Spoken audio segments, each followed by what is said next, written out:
Bonjour et bienvenue sur Boulevard BD. Aujourd'hui, Alice Guy. Le premier enfant qui eut l'idée de placer ses petites mains devant une source lumineuse en agitant les doigts pour voir leur ombre démesurément grandie danser sur les parois d'une grotte ou un mur, inventa le cinématographe. C'est une citation d'Alice Guy, née en 1873 et disparue en 1968.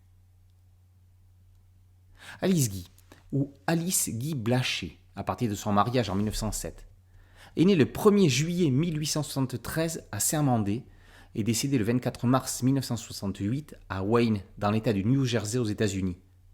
C'était une réalisatrice, scénariste et productrice de cinéma française. Elle a travaillé en France et aux États-Unis. Pionnière du cinéma, elle propose à Gaumont, chez qui elle n'est initialement que secrétaire, de tourner de courtes fictions pour soutenir la vente des caméras et des projecteurs. Catel et Bocquet nous permettent de découvrir le destin hors norme de cette femme qui a bousculé les bonnes convenances de son époque pour vivre son rêve, sa passion, sous une autre forme. Qui est donc réellement Alice Guy ? En quoi cette femme restée dans l'ombre de l'histoire a-t-elle marqué son époque ? Comment va-t-elle s'y prendre pour faire son trou dans ce milieu masculin ? Les auteurs nous guident dans la vie de cette clandestine de l'histoire sur plus de 315 pages passionnantes. Au balbutiement du cinéma, un an avant que les frères Lumière n'inventent le cinématographe en 1895 à Paris, une jeune femme de 21 ans se fait engager par M. Gaumont, fondé de pouvoir chez Richard, comptoir de la photographie. « Mais je crains que vous ne soyez trop jeune, mademoiselle. »« N'ayez crainte, ça me passera. » Rapidement, en travaillant de 8h30 à 23h, 7 jours sur 7, terriblement efficace, elle se rend indispensable.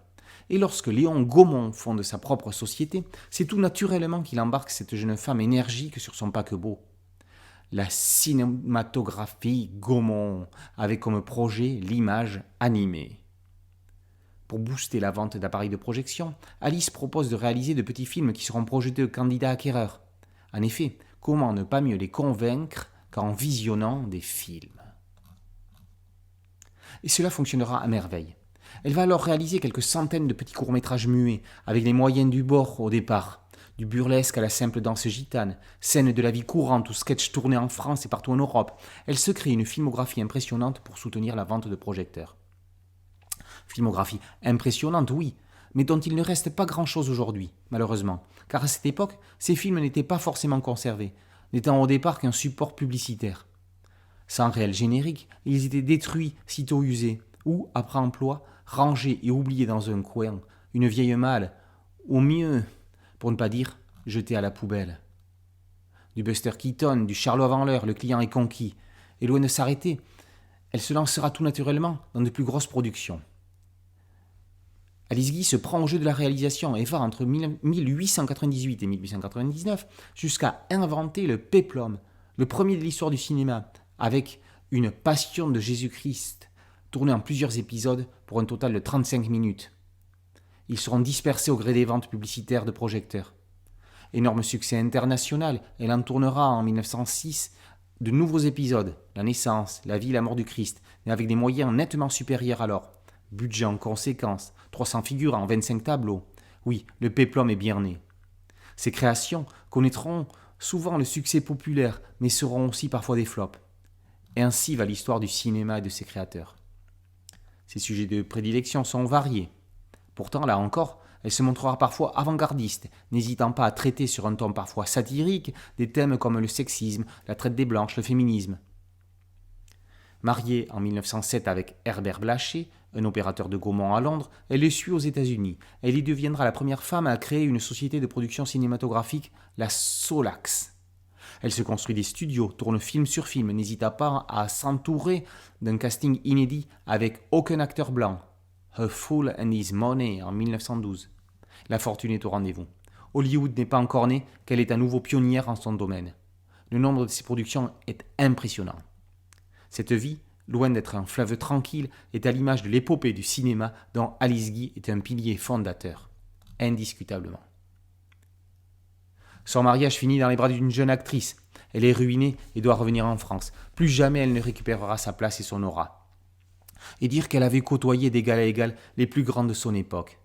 Léon Gaumont, évidemment, mais également Charles Demenny, les frères Lumière, les frères Pathé, Gustave Eiffel, Georges Méliès, Émile Zola, La Belle Otero, Caruso, Charlie Chaplin, pour ne citer qu'eux.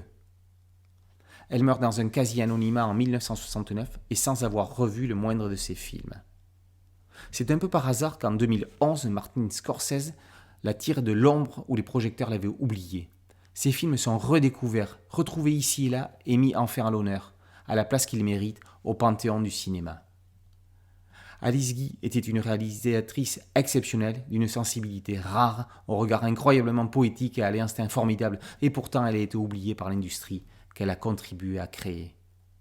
C'est toute cette vie foisonnante que José-Louis Bocquet nous scénarise avec brio, sans longueur ni lassitude. Une impressionnante documentation constituée notamment des mémoires d'Alice Guy elle-même, qui lui a servi de base à la réalisation de son scénario.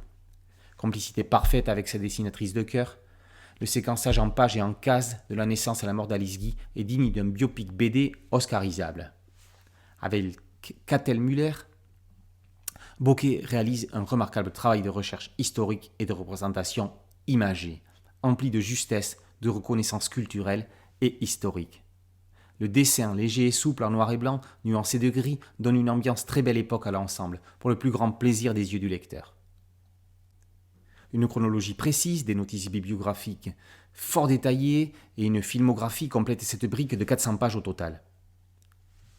Comme pour leurs autres albums en commun, Kiki de Montparnasse, Olympe de Gouges, Joséphine Baker, Catel et Bocquet permettent de découvrir le destin incroyable d'une femme de génie, autonome, indépendante et affirmée dans un monde d'hommes.